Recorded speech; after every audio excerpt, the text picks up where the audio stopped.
Hello everyone, welcome back to my channel. In this video I'm just going to be showing you my Ghostbusters the video game pack and some of the updates that I've done since my last video. I've been meaning to post this since like October, but I got sick and I've had a lot of work, so figured right now I have a bit of time and it'd be good to get this posted. So this pack, I'll show you some of the features that I've done. I had the goal last December to have a fully working Ghostbusters pack by Halloween, so I did accomplish my goal. And it was pretty neat to actually get to wear it, but unfortunately I got rained out, so I was only able to wear it for a little while, and then rain really started coming down and I didn't want stuff to get damaged. So anyway, right now I have the lid sort of partially on. I don't actually have the full screw down block, but I'm not really sure where to start for pack features versus wand. Overall, the pack has remained largely the same wiring wise and a lot of the features, but the wand has had some heavy fixes since my last code. First off, this is using the Fruto technology rotating display. Fruto was very nice to send me this board, and I don't really know if anyone else has actually installed this in any wands, but since I was sort of the first one to start doing Ghostbusters the video game pack for GP Star, to sort of integrate it, that Fruto is very kind to send me this unit. And I have made a system of code that when you lower the power level, the number of rotating dots here gets smaller. So you can see with the different power levels, it adds more or less to the rotating amount. Also, if you trigger an alarm sequence, it does this smaller strobing and then stacks up to whatever power level you have it at. In the future, GP Star is going to be adding the video game mode of operation. As like right now there's superhero and there's like how the prop was designed to work in universe kind of. So superhero and that, and then eventually there'll be a video game mode. So then these hat lights will dim as they do in the game. I didn't have enough time to go through and rewrite that code. And then also these bar graphs will show the actual stacked heat amount. And then that's why this is coded to show heat level, because once those show, or I mean, sorry, this will show power level, this will show heat level. Also, I've tried to do as many updates as I could to get power cell and Maison tubes to sync between pack and wand without a ton of reliability issues. In my earlier versions of code, the GP Star base code that I was modifying was small enough that I was able to send serial commands sort of constantly to trigger the power cell to advance, which was pretty bad. So now this actually has a built-in timer for both the wand and the pack to sort of sync them, and I disabled heat ramping for power cell. So power cell on the pack just continues doing this speed no matter what heat level you have it at. This is accurate to the game, which is why I did it. Also for Afterlife, I sort of tried, but honestly didn't have enough time, and I still haven't actually gotten back to it, so I can boot it up in Afterlife later. Also, if you put the wand into slime mode, and this is one of my updates that I have on my wands, is indicating light here that changes with mode. GP Star has now made a board that you can add in for this hat light, but I still like having it here. So slime actually fires out of the slime barrel, which is pretty nice. This is very basic code right now that it's working on, but it does actually function. So I just sort of had the goal again to get it mostly working by Halloween and have a pack that I could walk around with. Also, something you may notice, I tweaked the internal settings of the pack. So like in Proton, I really studied the footage in game of what the standby animation looks like. For the standard GP star code, this is not the correct idle speed anymore, so I did sort of tweak that so it looks more like how the game does. And then the power cell speed I also tweaked. Something else is I tweaked overheat time. So while firing a stream, the overheat time is about what it would be in the game.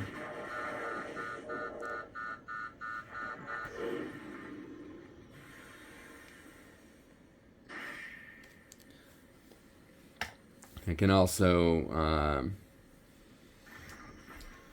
enable smoke,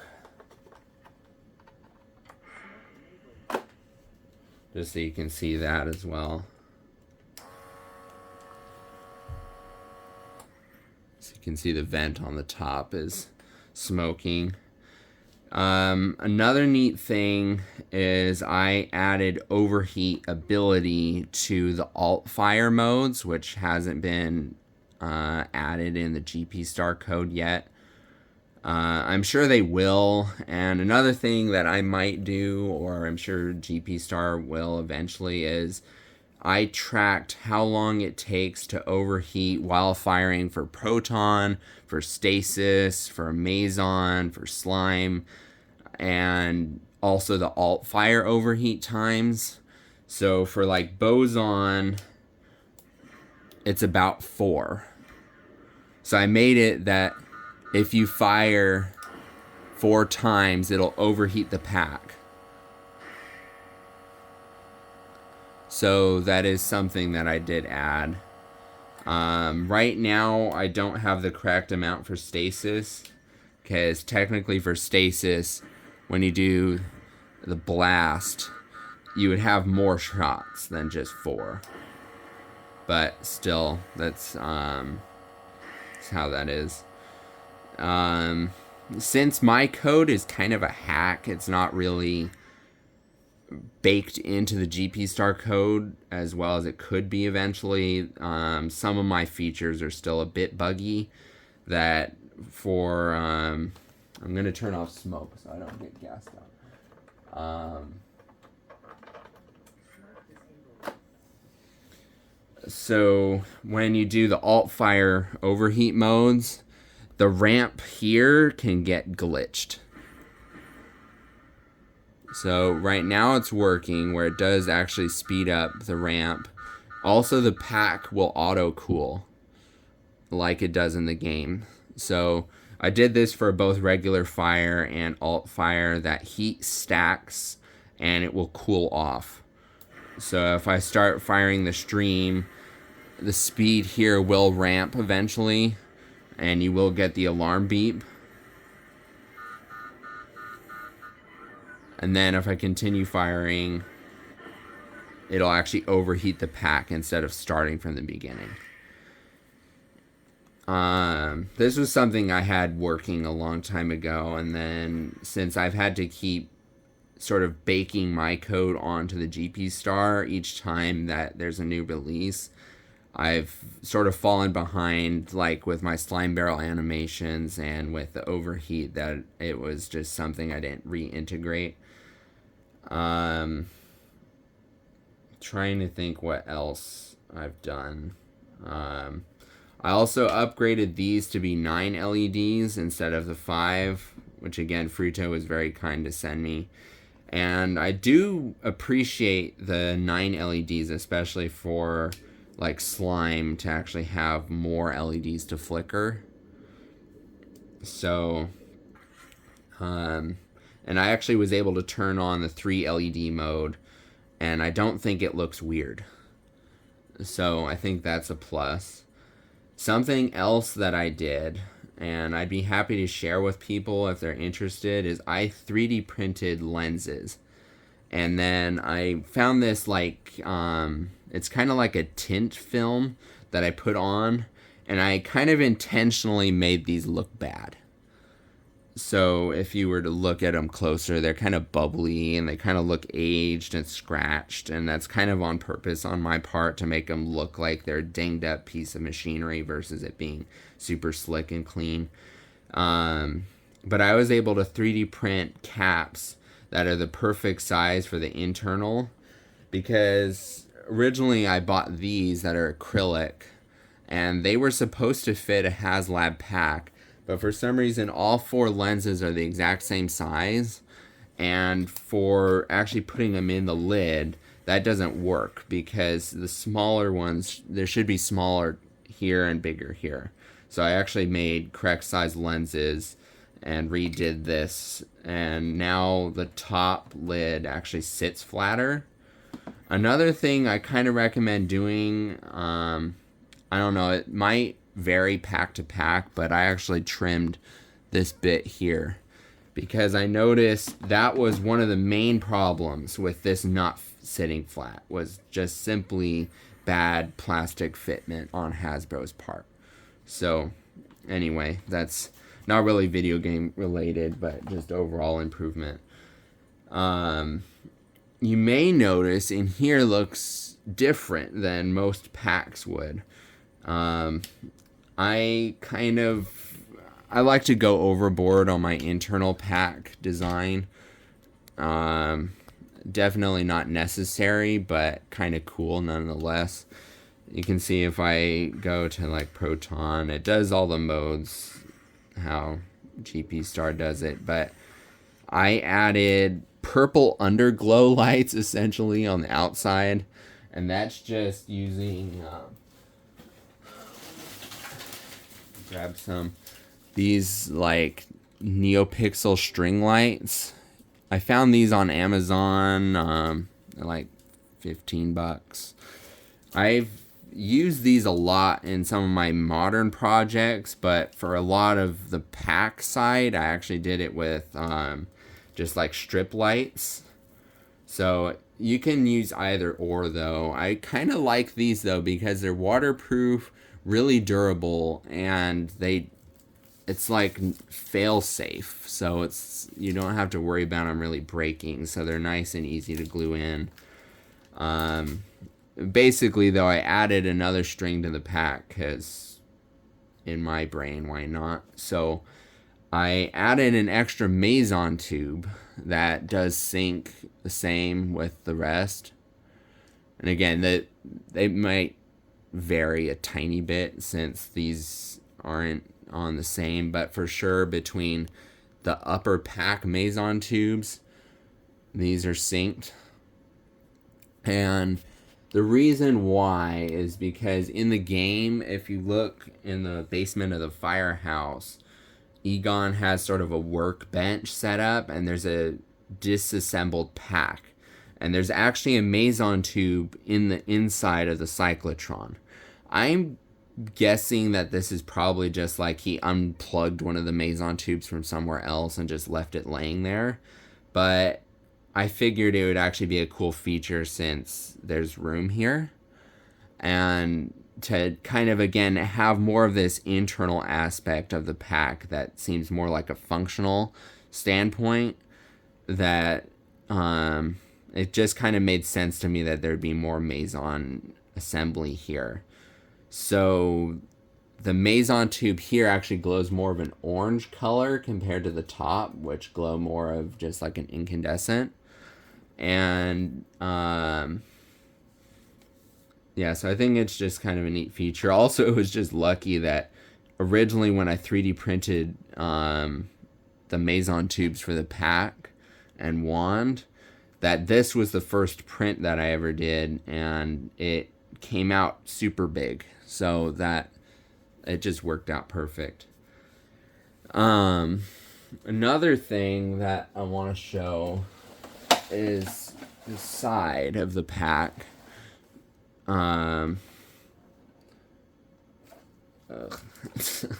So bulky. I guess let's start with just this quick since it's simple.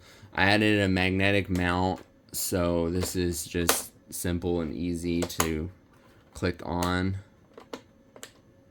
Did I mess it up? I don't know where this magnet came from, but simple and easy. This is one of the actual cat eye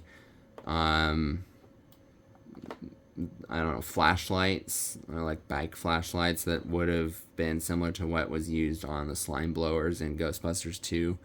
And this is exactly like what they have in the video game, that they kind of have just one of the sides of the slime blower attached onto the pack, sort of hodgepodge. So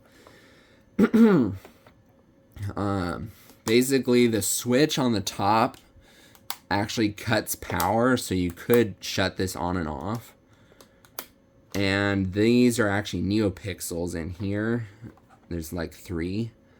And this is brighter than an incandescent, but I coated it to look like an incandescent. So it kind of, I'd say for most people, it would kind of fool them. This looks like what it should. That it seems like an incandescent flashlight, but it's kind of a bit brighter, and I was actually able to see with it. And then if you trigger an alarm state, so like overheating and such, the light will actually turn off and on. So it's kind of a neat little thing there. And obviously if I have the pack in stasis, the lights on the top and the sides work.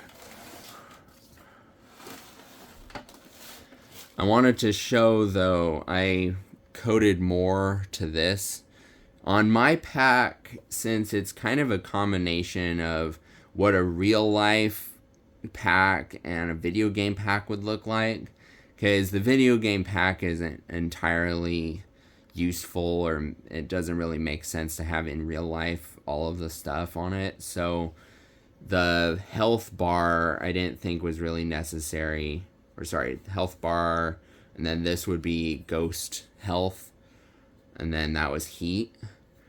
Since this is, again, a modified, basically Afterlife pack, I 3D printed the HGA, and I did make my own custom ring of neopixels in here. And you'll see if I trigger an alarm, it decharges. And then when I re-enable it, the end color, when it's fully recharged, is indicating firing mode. So proton is white, and then like meson would be yellow. It's, so like slime is just green and green. So another thing, though, that I did is this tracks heat now, which was always my intention, since I didn't really want to have the heat tracker here. So when you fire, and this is with the alt fire, it does actually show what your heat is, which I think is really cool. And it will do this also for regular fire mode. So if I start firing,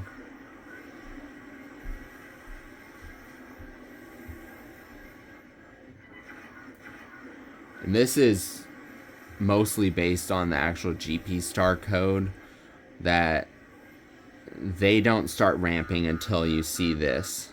So when the pack actually starts ramping is when this will start. And then it'll also cool down, so it actually shows the heat getting dissipated. And you can vent the pack.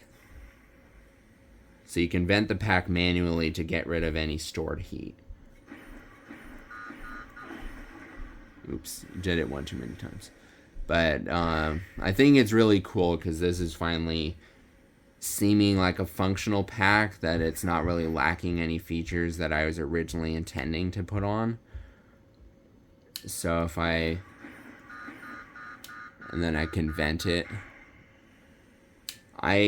it could still use a bit more tweaks to get it to slowly get rid of it versus instant, but again, that's more based on the GP star code that I didn't fully reinvent the wheel.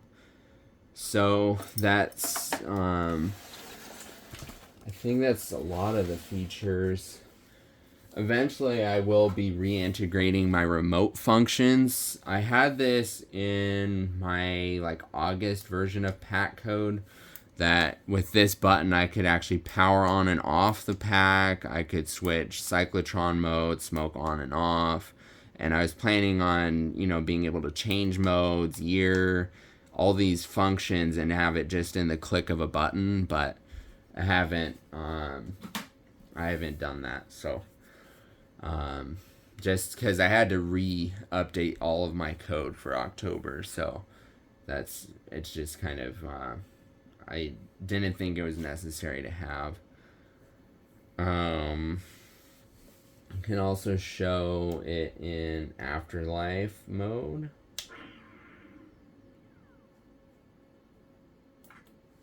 Level 2. Proton mixed fix disabled. Oops. Proton mixed fix enabled. 1989. Here, let's just do 89 quick so you can also see the pink slime.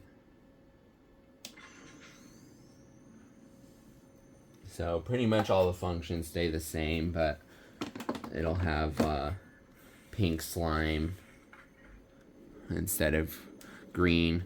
And this is reflected on the wand as well, that when you fire, it has pink slime.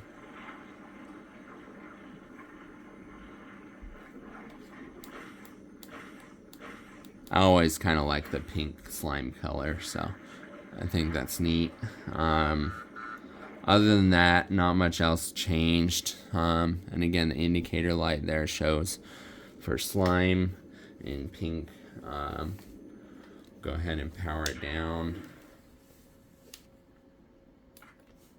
Level 2. Afterlife. Afterlife.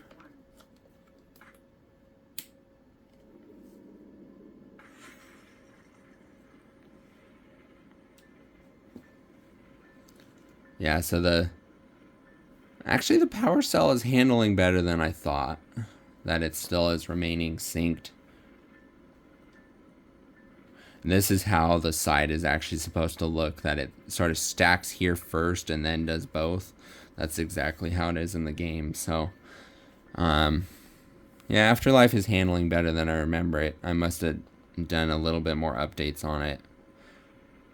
So it's really pretty in sync.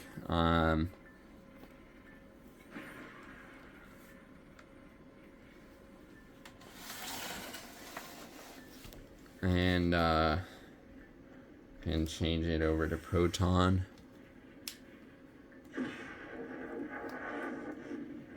There's not really much functionally of like regular mode versus Afterlife that changes for the Ghostbusters video game updates that I did. One thing that does change is the alarm light. In 84, 89 mode, it does the alarm sound from the video game. And so if I ramp it, you can see how it strobes in sequence with the alarm sound for Afterlife here. Versus in 84, it'll sync with the beat for that, so it's slower. And then Stasis looks kind of cool in Afterlife, since the sequences here are linked to the power cell. And in the code, it's told to fade since that's kind of how it looks in the game. So in 84 and 89 it's not as noticeable, but in Afterlife it is, with how the animation goes. So I think it looks cool though.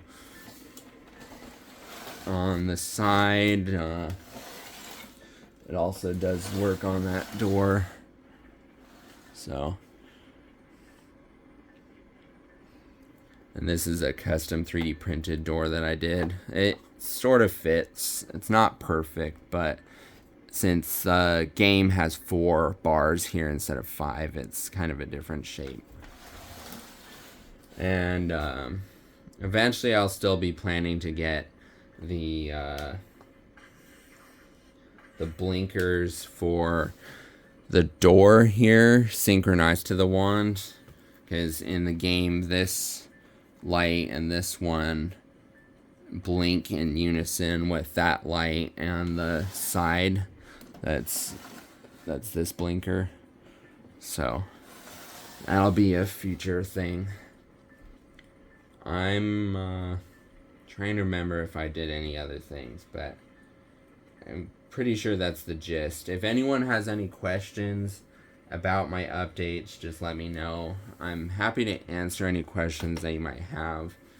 I'm still hoping to do an actual branch of the code, and if I can figure out if I have the time and wherewithal to sit on GitHub. I'm just not as good with that, but I'm hoping I will get something posted soon, because this is the first version of code that I think is actually stable. Some of my other releases or versions of it have been kind of really unstable, so some of the features really get glitched and don't work, but this one is really pretty good. Also, inside here, some of you may know if you watched my older videos that I kind of had the idea for doing the NeoPixel inner switch plate,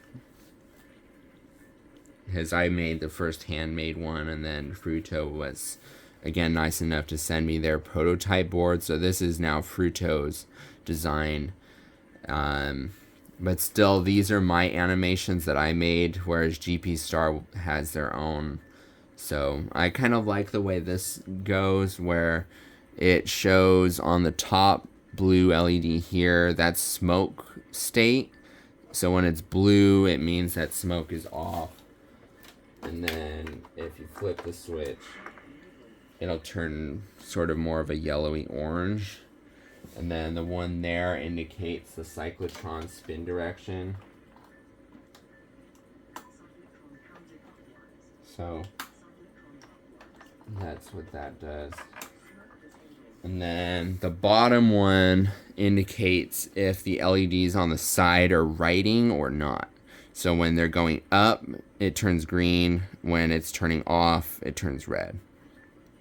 So when they're on, it's green. So that makes sense. And then this will indicate year. That one changes color per year. So Afterlife is yellow, Frozen Empire is blue, 84 is like a red, and then 89 is a pink. And then that one there is vibration enabled or disabled. And then if you fire, let's just go ahead and go back into Proton. It then switches to a different animation where this side is also doing the same going up sequence, which is based on the older version of analog LEDs. And then this LED will flash with the alarm light to indicate when an alarm state is happening. And so I can show you if I power down the pack.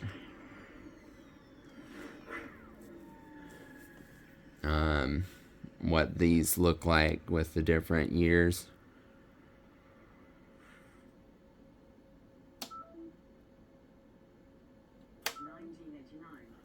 Frozen Empire, 1984. Afterlife, 1989. Frozen Empire, so that you can see. Afterlife 1989. And you can see obviously these are slower in that mode. So yeah, I think that's pretty much it. Yeah, so let me know if you have any questions. I'm more than happy to talk about any of the stuff that I did. This is all pretty much Q video game pack if you're needing parts. All the 3D printed pieces are from Q video game pack. And then like the inner cyclotron is a Taco Belly inner cyclotron. This is from the GP Star files. Most of the pieces that I've put on this pack, most of the pieces I put on the pack are just from the Q video game pack. And what I basically did is I strategically sliced them to print kind of weird. So like the HGA that's on the top with that would normally be the ghost meter, that's just sliced from this main block. And same thing with like this vent, I think. Actually, I can't remember if that prints separately. I think it does. The alarm light. This piece, though, I know I sliced and then resized with those.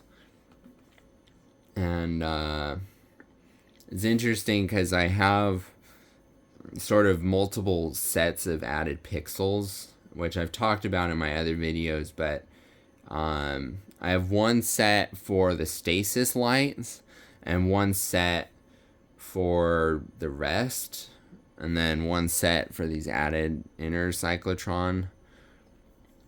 So the stasis lights start up on the top for doing those bars. Then it goes down to these, and then it goes across to those. And then I'm pretty sure then I went here. So it's this one long loop. I'd have to look at my code because I did make note of how they're wired. Then the other ones is this is the first LED with this alarm light. And then I think it goes to the HGA. Then it goes to the Maison tubes. And then it goes to the slime tank. And then to the slime light on the top. And it's pretty neat. You can actually remove the tank pretty easily. I put really large magnets here on the side. And it, of course, actually has these bungee cords, which are actually sort of holding it on, which is how it looks in the game. I was actually able to find vintage bungee cords. So if you disconnect the bungee cords and just sort of pull it off, then there's a servo plug up here which will disconnect all power going to the tank and the top light, so you can have it sort of look like a regular pack. Yeah, so that's pretty much it. With the Maison tubes, though, it's interesting because this light, there's a cloth cord and then this wrapped outer wire, which are actually functional. These are actually used for the pixels that are in here. And then the green wire coming out is actually data that goes to this, because the neopixels all need to share a data wire in order to tell each one what to do. So then data is just passed through the green. So these are actually functional wires and not just for show. Yeah, anyway, let me know if you have any questions, and I'm more than happy to talk with you. Thank you for watching, and stay tuned for more videos. I'll definitely try and do more in the coming year, and I'm sure I'll do some with the ghost trap and the PKE meter, which is just arrived for me. I'm already unsatisfied with the computer board and sort of the animations, but I'm sure that the frame on those are nice, so it should turn out well. Anyway, thank you for watching. Stay tuned for more.